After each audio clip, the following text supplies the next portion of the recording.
Okay, so ito na yung setup, 'di ba? Pagkatapos natin i-download yung ano, yung lahat ng ano natin, file. So, ito na yung file natin. So, yung design, 'di ba, dinownload na natin. Kunin niyo yung user login. So, user login design. So, download niyo. Ito yung start natin. So, kapag nakita niyo tong ano to, lahat na ng code nandito, pwede niyo nang i-download din. So, ayan, ito yung index and CSS natin. So, i-access natin. So, tayo sa localhost. Okay, so ito na yung design. So, ito na yung start natin. So, ito na yung start. So, ang unang gagawin natin, itong index, gagawin natin siyang PHP. So, hindi siya index. So, login .php. Okay, so login.php na siya. So, login.php. Okay, so tapos na. Okay, yan. Login.php.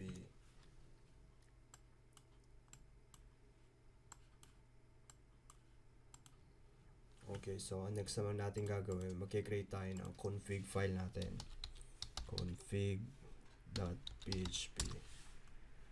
Okay, so parehas din ng ano, PDO ang gagamitin sa connection. So, .db.user equals root db.pass is equal to nothing. So, db.name is equal to, so yung last tutorial natin, username yung natin, yung table. So, ayan yan. Okay.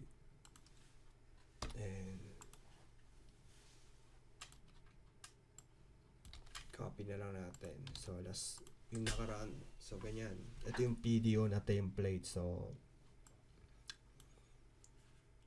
yan. Char sa db user pass. So, okay. So, tapos na tayo sa config file natin. Sa makakonect na tayo sa database. So, doon na tayo sa next tutorial natin. So, ikakat ko na to.